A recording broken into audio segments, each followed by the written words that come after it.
ಹೆಜ್ಜೆ ಹಾಲು ಅಲ್ಲಿಡು.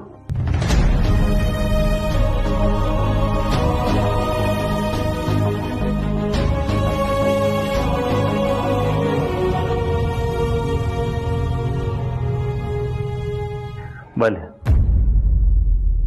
ಕೂತ್ಕೊಂಡು ನಿನ್ನ ಹತ್ರ ಮಾತಾಡಬೇಕು.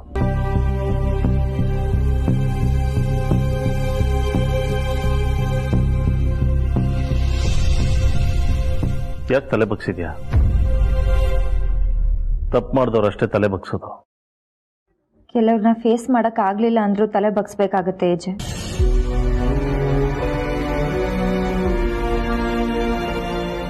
ತಲೆ ಎತ್ತು ಲೀಲಾ, ತಲೆ ಎತ್ತು.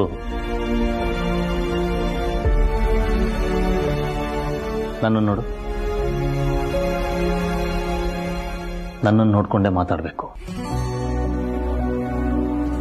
ಈಗ ಏನಾಗ್ತಾ ಇದೆಯೋ ಅದು ರಿಪೀಟ್ ಆಗಬಾರ್ದು ಅಂದ್ರೆ ನಾನು ನಿನಗೆ 3 ಟಿಪ್ಸ್ ಕೊಡ್ತೀನಿ. ಅದನ್ನ ಫಾಲೋ ಮಾಡು. ನಂಬರ್ 1, ನಮ್ಮ ಕಣ್ಣಿಗೆ ಕಾಣೋದನ್ನ ನಂಬಬಾರ್ದು.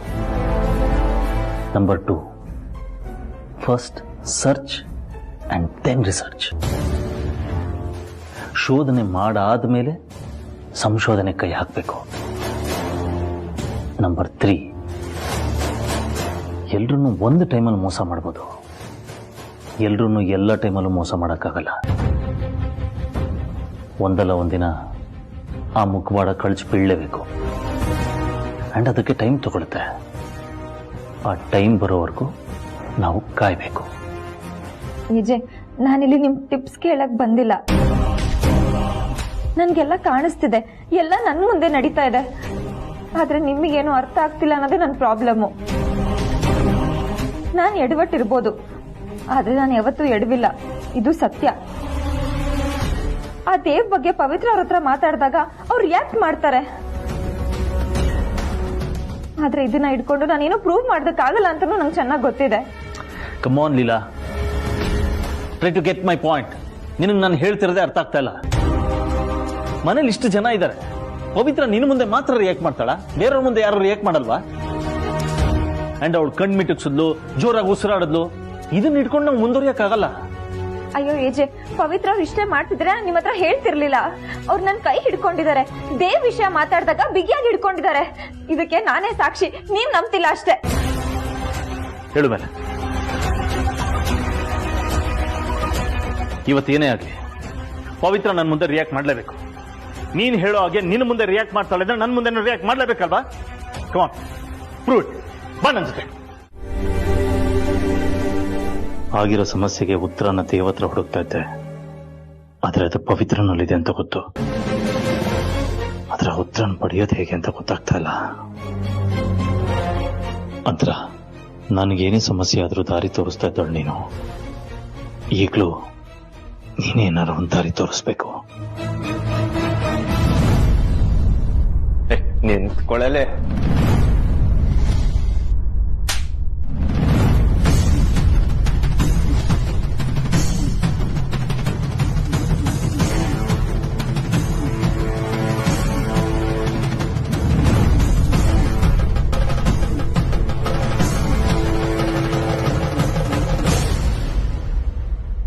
ಲೀಲಾ, ಲೀಲಾ,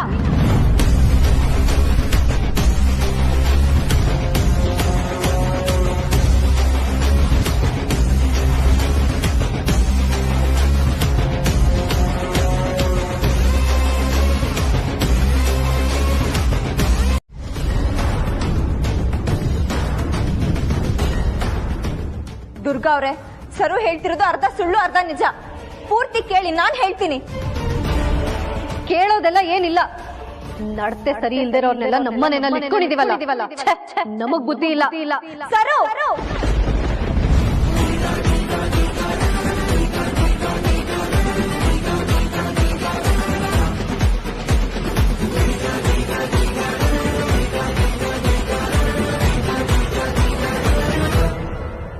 ಇನ್ನೊಂದ್ ಮಾತಾಡಿದ್ರೆ ಮುಂದೇನಾಗುತ್ತೆ ಅಂತ ಯೋಚನೆ ಮಾಡೋದಕ್ಕೂ ಆಗಲ್ಲ. ನಿಮ್ಮ ಅಣ್ಣಂಗ್ ಕೊಟ್ಟ ಹಾಗೆ ನಿನ್ಗೂ ಒಂದ್ ಕೊಡ್ಬೇಕಾಗತ್ತಷ್ಟೇ.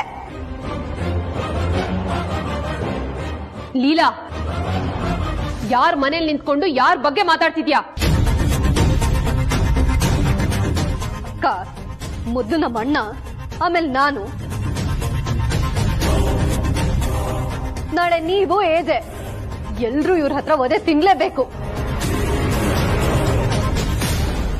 ನಾನು ಈ ಮನೆಯಲ್ಲಿ ಒಂದು ಕ್ಷಣನೂ ಇರೋದಿಲ್ಲ.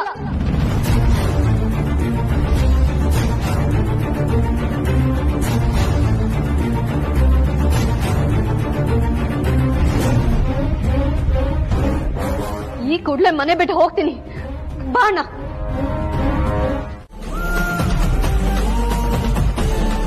ಹೆಣ್ಣಿಗೆ ಗೌರವ ಕೊಡೋ ಮನೆ, ಹಾಗೆ ಹೀಗೆ ಅಂತೆಲ್ಲ ಮಾತಾಡ್ತಿರಲ್ಲ, ಇದ ನೀವು ಕೊಡೋ ಗೌರವ? ತಾಳಿ ಕಟ್ಟಿದ್ದೀರಾ ನೀವು ನಂಗೆ. ಇವಳಿಷ್ಟೆಲ್ಲ ಹೇಳ್ತಿದ್ದಾಳೆ, ಏನೋ ಇರ್ಬೋದು ಅಂತ ಕೇಳೋ ವ್ಯವಧಾನನೇ ಇಲ್ಲ ಅಂದ್ರೆ ನೀವು ಮನುಷ್ಯರೇ ಅಲ್ಲ.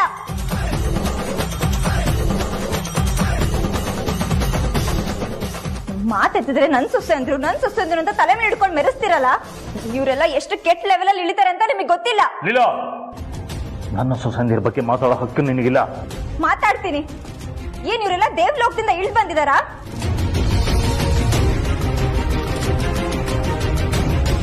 ಇವ್ರೆಲ್ಲ ಜೊತೆಲಿ ಇಟ್ಕೊಂಡು ಜೇನ್ ಗೂಡು ಅಂತ ಮನೆ ನಮ್ದು ಅಂತ ಅನ್ಕೊಂಡಿದ್ದೀರಾ. ಆದ್ರೆ ಕಟ್ಟಿರೋ ಜೇನ್ ಗೂಡ್ಗೆ ಕಲ್ಲು ಹೊಡೆಯುವಂತ ಜನ ಇವರು.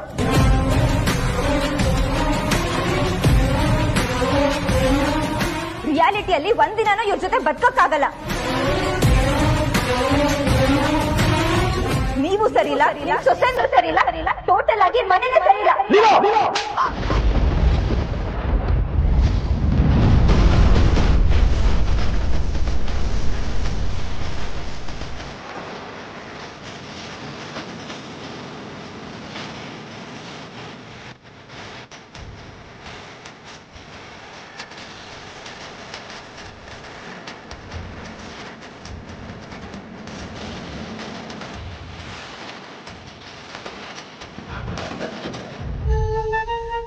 ನಿನ್ನ ಮಾತು ಯೋಚನೆ ನನ್ನ ತನಕ ಇದ್ರೆ ಓಕೆ.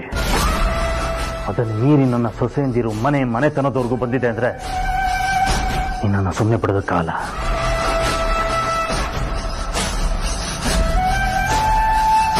ನಿನಗೆ ಹೀಗೆ ಹೇಳಿದ್ರೆ ಅರ್ಥ ಆಗಲ್ಲ.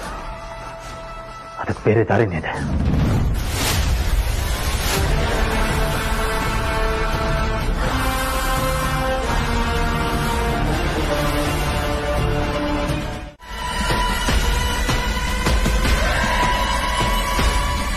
ಎಷ್ಟು ಧೈರ್ಯ ಇದ್ರೆ ನೀನು ನನ್ನ ಮನೆನೇ ಹೊಡೆಯಕ್ ನೋಡ್ತೇನೆ.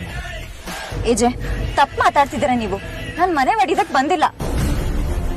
ಹಾಗೊಂದ್ ವೇಳೆ ಹೊಡಿಬೇಕು ಅಂತ ಬಂದಿದ್ರೆ ಏನಾದ್ರೂ ಆಗ್ಲಿ ಅಂತ ಸುಮ್ನೆ ಇರ್ತಿದ್ದೆ. ಅವತ್ ಎಲ್ಲರ ಮುಂದೆ ನಮ್ಮ ಅಪ್ಪ ಅಮ್ಮಂಗ ಅವಮಾನ ಆದಾಗ ನಿಮ್ ಮನೆಗ್ ವಾಪಸ್ ಬರಲ್ಲ ಅಂತ ಅನ್ಕೊಂಡಿದ್ದೆ. ಆದ್ರೆ ಅಜ್ಜಿಗೋಸ್ಕರ ಬಂದೆ ತಾನೆ, ಹೊಡೆದಿರೋ ಮನೆನ ಸರಿ ಮಾಡ್ದೆ ತಾನೆ. ಇದೆಲ್ಲ ಹೇಳೋ ವಿಷಯ ಅಲ್ಲ, ಆದ್ರೆ ನಿಮಗ್ ಗೊತ್ತಿಲ್ವಲ್ಲ, ಅದಕ್ಕೆ ಇರ್ಲಿ ಅಂತ ಹೇಳ್ದೆ. ನೀನ್ ಮಾಡಿರೋದನ್ನ ಯಾರು ಸಾಧನೆ ಅನ್ನಲ್ಲ. ಸಾಧನೆ ಮಾಡ್ಲಿಲ್ಲ ಆದ್ರೂ ಪರವಾಗಿಲ್ಲ, ಆದ್ರೆ ಇವತ್ತು ನೀನ್ ಮಾಡಿದ್ಯಲ್ಲ ಅದು ಮಹಾ ಅಪರಾಧ. ಶುರು ಮನೆ ಬಿಟ್ಟು ಹೋಗಿದ್ರೆ ಒಡೆದೋಗಿರೋ ಮನೆನ ಒಂದ್ ಮಾಡಕ್ ಆಗ್ತೈತಾ? ಸರಿ, ನಾನ್ ಮಾಡಿದ್ ತಪ್ಪಲ್ವಾ? ಹಾಗಾದ್ರೆ ನೀವ್ ಮಾಡ್ತಿರೋದೇನು? ಅವನೆಂತ ಕೆಟ್ಟೋನು ಅಂತ ನಿಮಗ್ ಗೊತ್ತಿಲ್ವಾ? ಅವ್ನ್ ಇನ್ನೇನ್ ಮಾಡ್ಬೋದು ಅಂತ ನಿಮಗ್ ಗೊತ್ತಿಲ್ವಾ? ಸರಿ, ಗೊತ್ತಿಲ್ಲದೆ ಮಾಡಿರೋ ತಪ್ಪಿಗೆ ಶಿಕ್ಷೆ ಕಮ್ಮಿನೇ ಇರ್ಬೋದು, ಆದ್ರೆ ಅದು ತಪ್ಪೆ. ಯಾರು ಸರಿ ಯಾರು ತಪ್ಪು ಅನ್ನೋದನ್ನ ಇವತ್ತು ನಿನಗೆ ಗೊತ್ತು ಮಾಡಿಸ್ತೀನಿ. ಅಲ್ಲಿ ತನಕ ಜೈ ಶರತ್. ಏಜೆ ಲೀಲಾ ಕೆನ್ನೆಗೆ ಫಾಟ್ ಪಾ ಕಪಾಳ ಮೋಕ್ಷ. ಎಂತ ಮಜವಾಗಿತ್ತು ಗೊತ್ತಾ ಆ ಸೌಂಡು. ಪಾ, ಆ ಸೌಂಡ್ ಅಂತೂ ಎಷ್ಟು ಇಂಪಾಗಿತ್ತು ಅಂದ್ರೆ ಮತ್ತೆ ಮತ್ತೆ ಮತ್ತೆ ಮತ್ತೆ ಮತ್ತೆ ಮತ್ತೆ ಕೇಳ್ಬೇಕು ಅಂತ ಅನ್ಸುತ್ತೆ. ಸ್ವಲ್ಪ ಶ್ರುತಿ ತಪ್ಪಿತ್ತಷ್ಟೇ, ಆದ್ರೆ ವಂಡರ್ಫುಲ್ ಪರ್ಫಾರ್ಮೆನ್ಸ್. ಫಾಟ್ ವಾವ್. ಏಜೆ ಲೀಲಾನ ಧರಧರ ಅಂತ ಹೇಳ್ಕೊಂಡು ಹೋದ. ಇನ್ನು ಅವ್ರಿಬ್ರು ಮನೇಲಿಲ್ಲ. ಅವ್ರಿಬ್ರೇ ಅಲ್ವಾ ನಿನ್ಗೆ ಮಮ್ಮಿ ಡ್ಯಾಡಿ. ನೀನು ಆರೈಕೆ ಮಾಡಿಸ್ಕೊಳೋ ಕೂಸಲ್ವಾ. ಈ ಕೂಸನ್ನು ಮೂಸ್ ನೋಡದೆ ಇರೋ ತರ ಹೊರಟೋದ್ರು. ಇನ್ನ ನಿನಗೆ ನಾನೇ ಗತಿ. ಅಪ್ಪ ಅಮ್ಮ ಇಲ್ದೇ ಇರೋರ್ಗೆ ಏನಂತಾರೆ? ಅನಾಥರು ಅಂತಾರೆ. ನೀನ್ ಯಾಕೆ ಅನಾಥವಾಗಿ ಬದುಕ್ತೀಯ?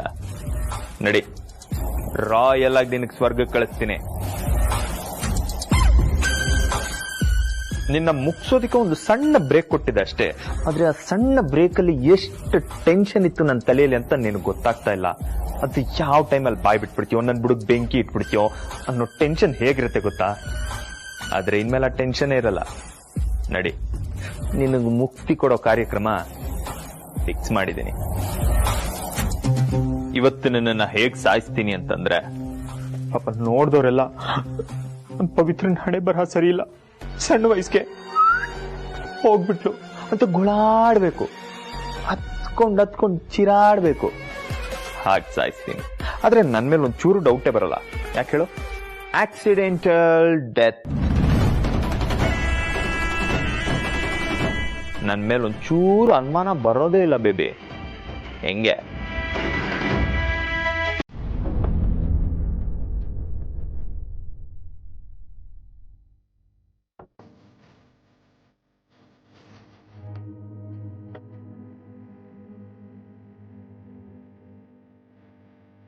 ಎಷ್ಟು ಆಟ ಆಡಿಸ್ತೀಯಪ್ಪ ನೀನು. ಎಲ್ಲ ಮುಗ್ದೆ ಹೋಯ್ತು ಅಂತಾನೂ ಅನ್ನಿಸ್ತೀಯ, ಕೊನೆಗೆ ನೀನೇ ನಮ್ಮ ಕೈಯನ್ನು ಹಿಡಿತೀಯ. ಏನ್ ಲೀಲೆನಪ್ಪ ನಿಂದು, ಒಂದು ಅರ್ಥನೇ ಆಗಲ್ವಲ್ಲ. ನಾನೇ ಒತ್ತಾಯದಿಂದ ಹೋಗಿ ಅಂತ ಹೇಳಿದ್ರು ಹೊರಗಡೆ ಹೋಗದೆ ಇದ್ದಿದ್ ಮಕ್ಕಳು ಇವತ್ತಾವಾಗೆ ಹೊರಗೆ ಹೋಗಿದ್ದಾರೆ. ಅದು ನನ್ನ ಮಗ ರಾಮ್ ಲೀಲನ ಜೊತೆಲಿ ಕರ್ಕೊಂಡು ಹೋಗಿದ್ದಾನೆ ಅಂದ್ರೆ ಎಷ್ಟು ಆಶ್ಚರ್ಯ.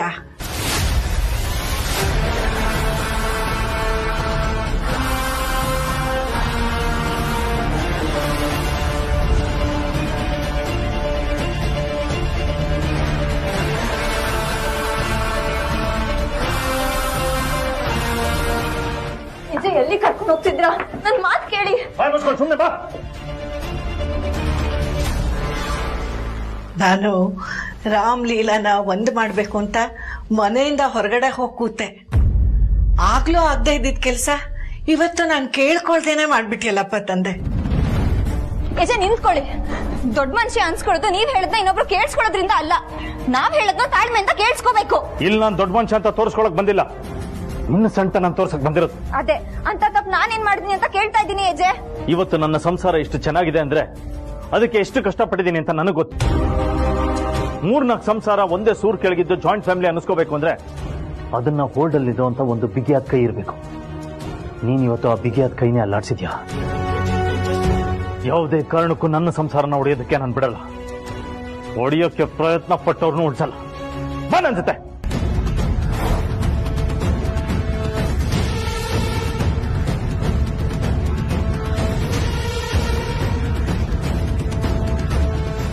ಭಗವಂತ, ನಿನಗೆ ತುಪ್ಪದ ದೀಪ ಹಚ್ಚಲಿಲ್ಲ ಅಂತಂದ್ರೆ ಸಮಾಧಾನನೇ ಇರಲ್ಲ. ನೀವು ತಪ್ಪು ಮಾಡ್ತಿದ್ದೀರಾ. ಆದ್ರೆ ನೀನು ತಪ್ಪು ಮಾಡಿದ್ಯಾ, ಅದಕ್ಕೆ ಶಿಕ್ಷೆ ಆಗ್ಲೇ.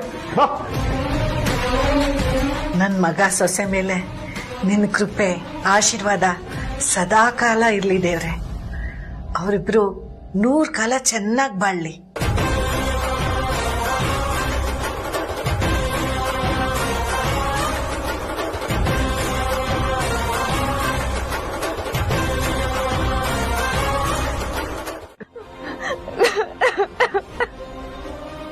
ಲೀಲಾ,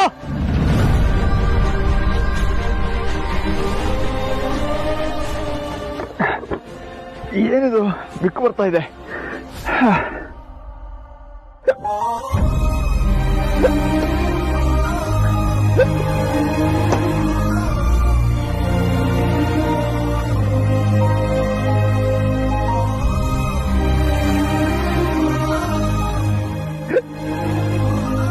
ಏನಿದು?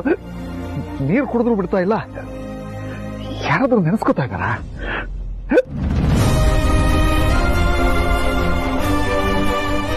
ಲೀಲಾ ನೆನೆಸ್ಕೊತಾ ಇದ್ದಾಳ?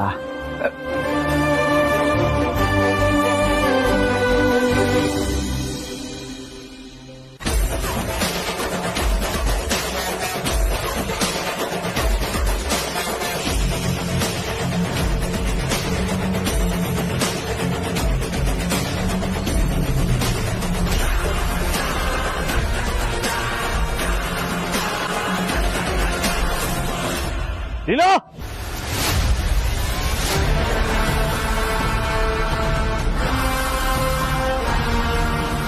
ಲೀಲಾ, ನನ್ನ ಹತ್ರ ಕಣ್ಣ ಮುಚ್ಚಲ್ಲ ಆಟ ಎಲ್ಲ ಇಟ್ಕೋಬೇಡ. ಮರ್ಯಾದೆಯಿಂದ ನೀನೇ ನನ್ನ ಎದುರಿಗೆ ಬಂದೋ ಸರಿ, ಇಲ್ಲೋ ಅಂದ್ರೆ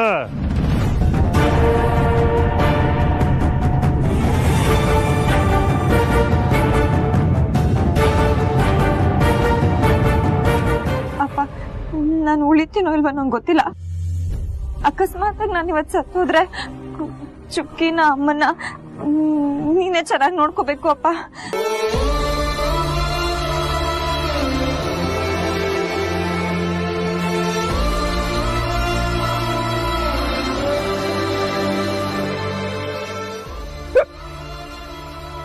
ಹೌದು, ಇದು ಮಗಳು ನೆನಪಿಸ್ಕೋತಾ ಇರೋದೆ. ತೊಂದರೆ ಹೇಳಿದಾಳ? ಫೋನ್ ಮಾಡಿ ಕೇಳೋಣ.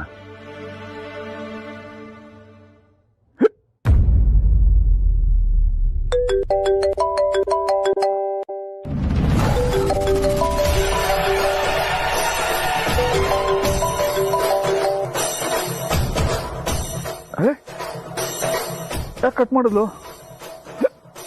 ಬಿಸಿ ಇದ್ದಾಳ ಏನ? ಆಮೇಲೆ ಫೋನ್ ಮಾಡ್ತಾಳೆ.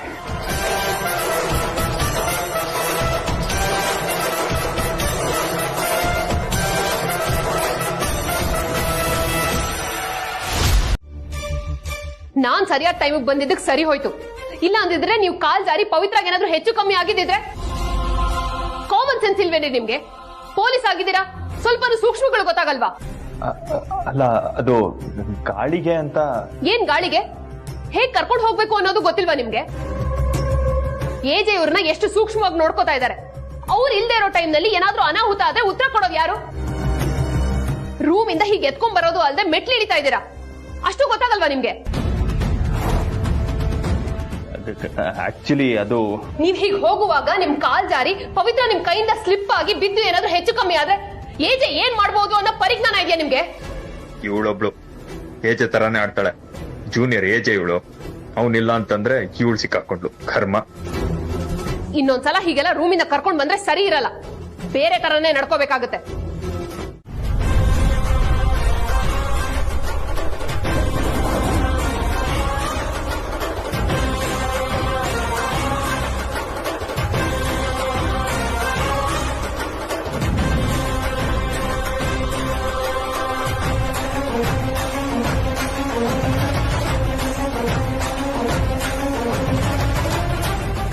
ಏನಕ್ಕ ಇದು?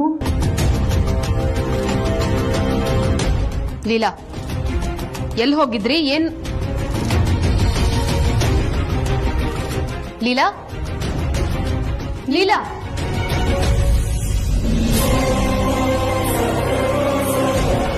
ಏನ್ ಇವಳು ರಿಪ್ಲೈ ಮಾಡೋದಿರ್ಲಿ, ರಿಯಾಕ್ಟ್ ಕೂಡ ಮಾಡ್ಲಿಲ್ಲ.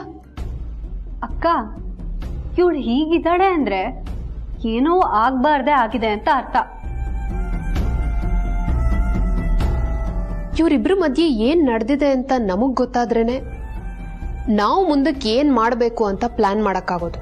ಅಕ್ಕ, ನೀವೇನು ಯೋಚನೆ ಮಾಡಬೇಡಿ, ಅದನ್ನ ನಾನು ಲಕ್ಷ್ಮಿ ಅಕ್ಕ ಮಾಡ್ತೀವಿ. ಏನಾಗಿದೆ ಅಂತ ನಾವು ತಿಳ್ಕೊತೀವಿ.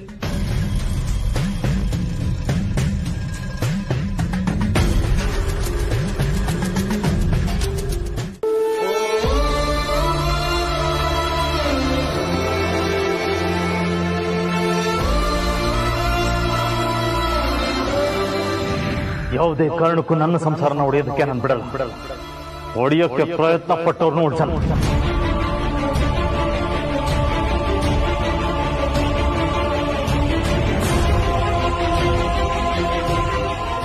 ಮರ್ಯಾದೆಯಿಂದ ನೀನೇ ನನ್ನ ಎದುರಿಗೆ ಬಂದೋ ಸರಿ, ಇಲ್ಲೋ ಅಂದ್ರೆ ನನ್ನ ಜೀವನದಲ್ಲಿ ಇಂಥ ಕೆಟ್ಟ ದಿನ ಯಾವತ್ತೂ ನೋಡಿರ್ಲಿಲ್ಲ. ಅಪ್ಪನೋ ಅಮ್ಮನೋ ತಾತನೋ ಅಜ್ಜಿನೋ ಮಾಡಿರೋ ಪುಣ್ಯ ಅನ್ಸುತ್ತೆ ಬದುಕೋಬಿಟ್ಟೆ. ಅಕಸ್ಮಾತ್ ಏಜೆ ಅನ್ಕೊಂಡಾಗ ಏನಾದ್ರು ಮಾಡ್ಬಿಟ್ಟಿದ್ರೆ ಏನಾಗ್ತಿತ್ತು ನನ್ ಗತಿ? ಅಪ್ಪ, ಹೇಗೋ ಬದುಕೊಂಡ್ಬಿಟ್ಟೆ.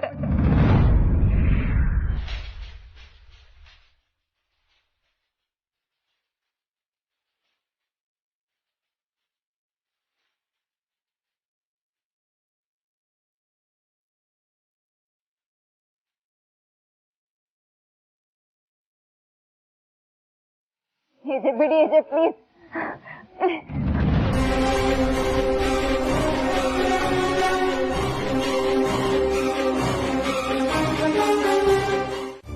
ಅದಕ್ಕೆ ನನ್ನ ಪ್ರಾಣದ ಭಿಕ್ಷೆ ಕೇಳ್ಕೊಂಡು ನಿಮಗೆ ಫೋನ್ ಮಾಡಿದ್ದೀನಿ. ಪ್ಲೀಸ್ ಹೆಲ್ಪ್ ಮಾಡಿ. ನೋಡಿ, ನೀವು ಯಾವುದೇ ಕಾರಣಕ್ಕೂ ಹೆದರ್ಕೋಬೇಡಿ. ನಿಮ್ಮ ಪ್ರಾಣಕ್ಕೆ ಯಾವ ತೊಂದರೆನೂ ಆಗಲ್ಲ. ಅದಕ್ಕೆ ನಾನು ಜವಾಬ್ದಾರಿ. ಅಯ್ಯೋ, ಅಲ್ಲೆಲ್ಲೋ ಇರೋ ನೀವು ಮನೇಲಿರೋ ನನಗೆ ಹೇಗ್ರಿ ಸೆಕ್ಯೂರಿಟಿ ಕೊಡಕ್ ಸಾಧ್ಯ? ನೋಡಿ ಲೀಲಾ ಅವರೇ, ಒಬ್ಬ ಕೊಲೆಗಾರ ಕೊಲೆ ಮಾಡೋದಕ್ಕಿಂತ ಮುಂಚೆ ತನ್ನ ಸುತ್ತಮುತ್ತ ಯಾರಿದ್ದಾರೆ, ಏನ್ ನಡೀತಾ ಇದೆ ಅಂತ ಯೋಚನೆ ಮಾಡ್ತಾನೆ. ನೋಡಿ, ನೀವು ಒಬ್ಬರೇ ಸಿಗೋಕ್ ಹೋಗ್ಬೇಡಿ. ಎಷ್ಟು ಸಾಧ್ಯನೋ ಅಷ್ಟು ಮನೆಯವ್ರ ಜೊತೆ ಇರಿ. ಆಗ ನಿಮ್ಗೆ ಯಾವ ತೊಂದರೆನೂ ಆಗಲ್ಲ. ಟೈಮ್ ನೋಡ್ಕೊಂಡು ನಾನೇ ಬರ್ತೀನಿ. ಅಲ್ಲಿವರೆಗೂ ಟೇಕ್ ಕೇರ್. ಯಾವ ತೊಂದ್ರೆನೂ ಇಲ್ಲ ಅಂತ ಹೇಳ್ಬಿಟ್ಟು ಕೊನೆಗೆ ಟೇಕ್ ಕೇರ್ ಅಂತ ಹೇಳ್ತಿದ್ರಲ್ಲ, ಯಾಕೆ? ನಾನು ಹೇಳ್ದೆ ತಾನೆ ಏನೂ ಆಗಲ್ಲ ಅಂತ. ಬಟ್ ಸಾಧ್ಯವಾದಷ್ಟು ಏಜೆಗೆ ಒಂಟಿಯಾಗಿ ಸಿಗೋದನ್ನ ಅವಾಯ್ಡ್ ಮಾಡಿ. ಓಕೆ?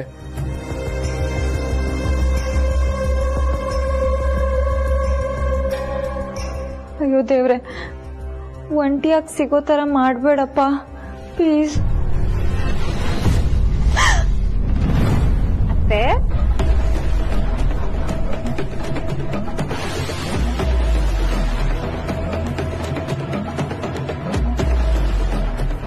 ಅತ್ತೆ, ಬೆಳಗ್ಗೆ ಏನೋ ಆಗಿದ್ದಾಗೋಯ್ತು, ಹೋಗ್ಲಿ ಬಿಡಿ.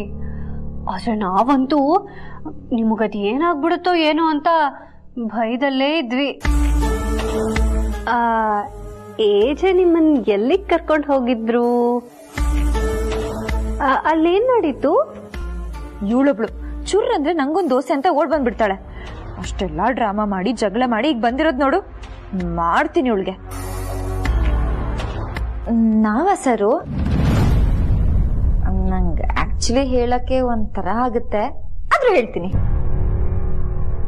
ಏಜೆ ನನ್ನ ಲಿಟಲ್ ಹನಿಮೂನಿಗೆ ಕರ್ಕೊಂಡು ಹೋಗಿದ್ರು.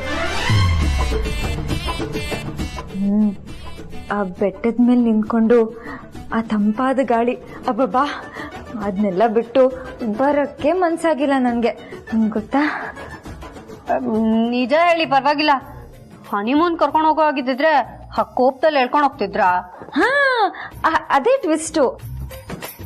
ಹನಿಮೂನ್ ಅಂತ ಹೋದ್ರೆ ನಮ್ ಜೋಡಿಗೆ ದೃಷ್ಟಿ ಆಗತ್ತಲ್ವಾ, ಅದಕ್ಕೆ ಜಗಳ ಮಾಡೋ ತರ ಮಾಡಿ ಪ್ರೀತಿಯಿಂದ ಸ್ವಲ್ಪ ಜೋರಾಗಿ ಕೆನ್ನೆ ಸವರಿ ಕರ್ಕೊಂಡು ಹೋದ್ರು.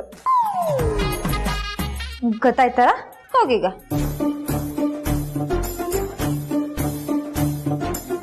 ಇವಳೊಬ್ಳು ಬೇರೆಯವ್ರ ಜೀವನದಲ್ಲಿ ಮೂಗ್ ಕೂರ್ಸೋದೇ ಆಯ್ತು. ನನ್ ಟೆನ್ಷನ್ ನನ್ಗೆ. ಅಯ್ಯೋ ದೇವ್ರ. ಹೌದಮ್ಮ, ತುಂಬಾ ಮುಖ್ಯವಾದ ವಿಷಯನೇ. ಲೀಲಾನು ಬಂದ್ಬಿಡ್ಲಿ, ಒಟ್ಟಿಗೆ ಹೇಳ್ತೀನಿ. ಅಜ್ಜಿ, ಅವರು ಕೆಲಸ ಮುಗಿಸ್ಕೊಂಡು ಬರೋದು ಲೇಟ್ ಆಗುತ್ತೆ ಅನ್ಸುತ್ತೆ. ವಿಷಯ ಏನು ಅಂತ ನಮಗ್ ಹೇಳಿರಿ, ನಾವು ಅವ್ರಿಗೆ ಹೇಳ್ತೀವಿ. ಈ ವಿಷಯಕ್ಕೆ ಲೀಲಾನೇ ತುಂಬಾ ಮುಖ್ಯ. ಸಾರಿ ಸಾರಿ ಸಾರಿ ಸಾರಿ ಸಾರಿ ಅಜ್ಜಿ, ಲೇಟ್ ಆಯ್ತು. ಏನ್ ವಿಷಯ?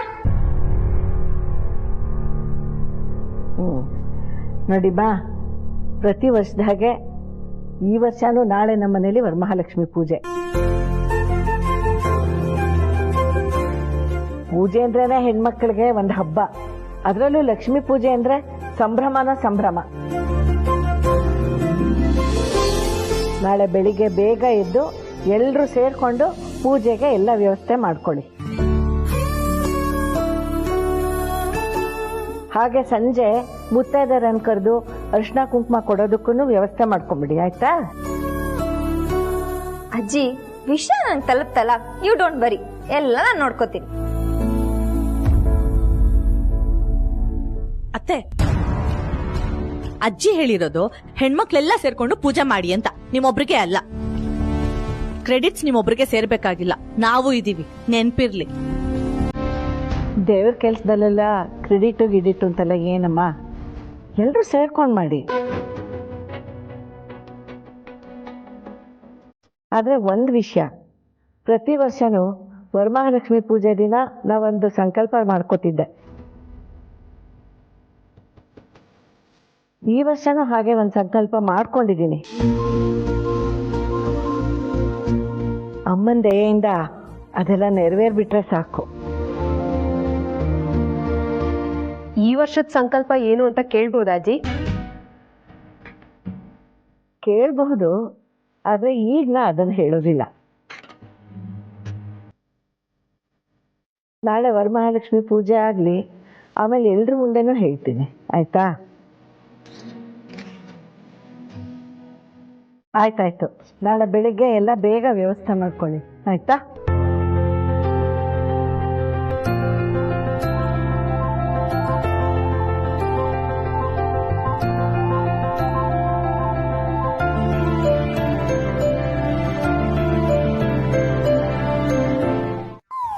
ಕರ್ಮ, ನನ್ ಟೆನ್ಷನ್ ನನ್ಗೆ, ನೀವ್ ಒಳ್ಳೆ.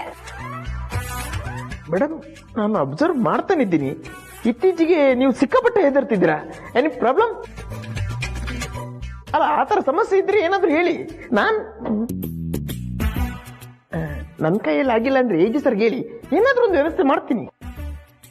ನಿಮ್ ಬಾಸೇ ನಂಗೆ ದೊಡ್ಡ ಸಮಸ್ಯೆ. ಏನಾದ್ರು ಅಂದ್ರ?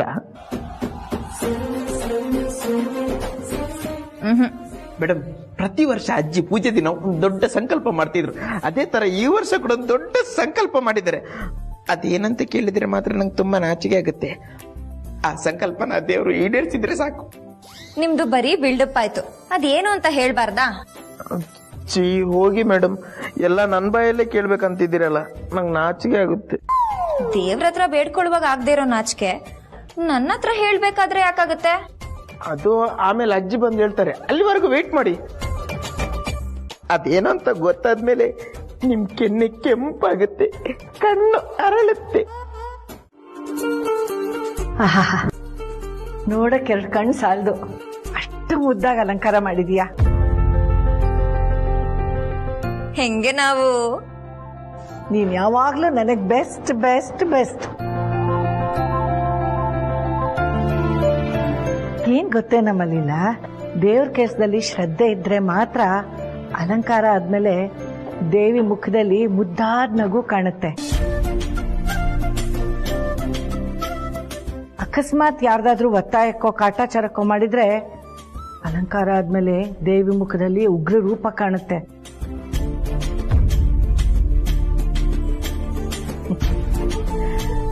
ಪೂಜೆ ಆದ್ಮೇಲೆ ಅಮ್ಮನಿಗೆ ದೃಷ್ಟಿ ತೆಗೆದ್ಬಿಡು. ಸರಿ ಅಜ್ಜಿ. ಅಕ್ಕ, ನಮ್ಮನೆಗೆ ಒಳ್ಳೆ ದೃಷ್ಟಿ ಬೊಂಬೆ ತರ ಇದ್ದಾಳೆ, ಇವಳ ಕೈಲಿ ಬೇರೆ ದೃಷ್ಟಿ ತೆಗಿಸ್ಬೇಕಂತೆ. ಏನಕ್ಕ ಇದು? ಸುಮ್ನಿರು ಲಕ್ಷ್ಮಿ, ಈಗ ದೃಷ್ಟಿ ಇವಳು ತೆಗಿಲಿ, ಮುಂದೆ ಒಂದಿನ ಇವಳನ್ನೇ ಈ ಮನೆಯಿಂದ ತೆಗಿಯೋ ಹಾಗೆ ನಾವೇನಾದ್ರೂ ಸೃಷ್ಟಿ ಮಾಡೋಣ. ಹಾ, ಟೈಮ್ ಆಗ್ತಿದೆ, ಪೂಜೆ ಮಾಡ್ಬಿಡೋಣ. ರಾಮೇಲಿ ಕಾಣಿಸ್ತಾ ಇಲ್ಲ? ಅಜ್ಜಿ, ಅವ್ರ ಯಾಕೆ? ಇದು ಲೇಡೀಸ್ ಮಾಡೋ ಪೂಜೆ ಅಲ್ವಾ, ಅವರೆಲ್ಲ ಬೇಡ ಬಿಡಿ. ಅಯ್ಯೋ ದೇವ್ರೆ, ದೇವ್ರ ಪೂಜೆಯಲ್ಲಿ ಲೇಡೀಸು ಜೆಂಟ್ಸ್ ಅಂತೆಲ್ಲ ಇಲ್ಲಮ್ಮ, ಹೋಗಿ ಕರ್ಕೊಂಬ. ಝೂನಲ್ಲಿ ಹುಲಿ ನೋಡಕ್ಕೆ ಭಯ ಪಡೋಳು ನಾನು, ಅಂಥದ್ರಲ್ಲಿ ಹುಲಿ ಬೋನಿಗೆ ಹೋಗಿ ತಿಂಡಿ ಮಾಡಕ್ ಬಾ ಅಂತ ಕರ್ದಂಗಾಯ್ತು. ನಾನು ಹೋಗಲ್ಲಪ್ಪ. ಅಜ್ಜಿ, ವಿಶ್ವರೂಪ್ ಹೋಗಿದ್ದಾರೆ ಕರಿಯಕ್ಕೆ. ಹಾಗಿದ್ರೆ ಸರಿ, ಎಲ್ರು ಬಂದ್ ಕೂಡ್ಲ ಪೂಜೆ ಶುರು ಮಾಡೋಣ.